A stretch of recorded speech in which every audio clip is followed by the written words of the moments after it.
Je pense que la première chose que je veux dire, c'est un énorme merci, quoi. Parce que je pense que les Congolais et beaucoup de Rwandais m'ont apporté un soutien important pendant toute cette période, qui n'était pas une période facile, parce que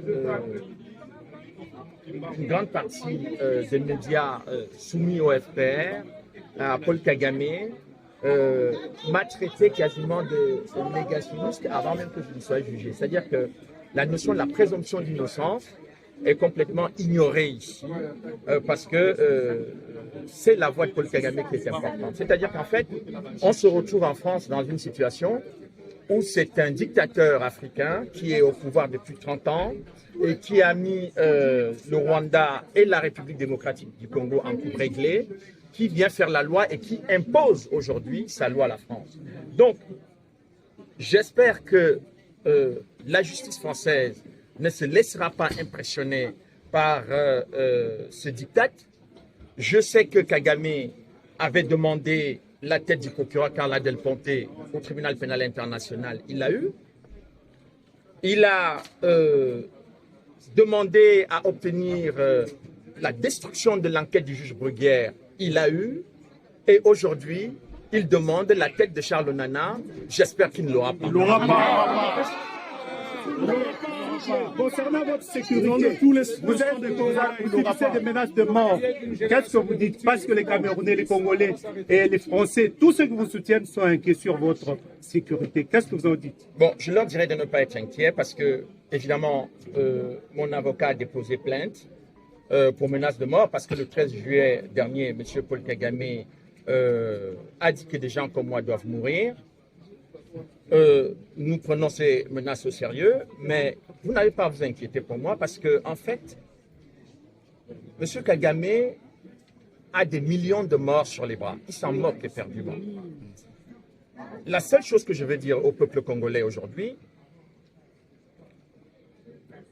ne vous laissez pas impressionner par la communauté internationale. Ne vous laissez pas intimider par l'attitude et des médias qui soutiennent Paul Kagame et de l'attitude de Paul Kagame lui-même. Il va falloir aujourd'hui que les Congolais comprennent que si ils laissent Paul Kagame faire, ce pays disparaîtra. Et c'est son objectif depuis 30 ans. Et donc, l'objectif aujourd'hui, c'est au-delà de ma petite personne. J'ai entendu ici au tribunal que mon procès, le résultat de mon procès aura des conséquences judiciaires et politiques. Ça signifie donc que le procès qui est intenté contre moi est un procès politique. Donc, il est important que les Congolais reçoivent ce message que je vous donne aujourd'hui.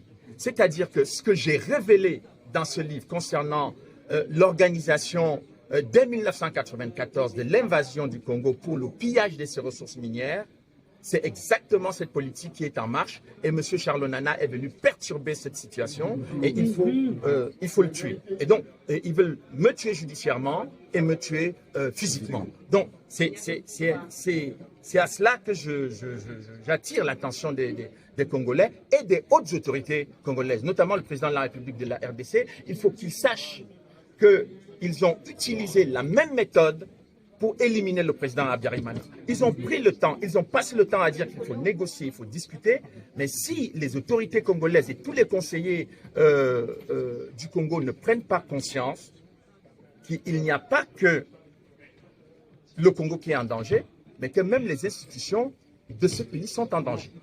Donc, je tenais à faire passer ce message-là, parce que quand on dit que le résultat de mon procès aura des conséquences politiques, il faut qu'on comprenne de quoi il s'agit.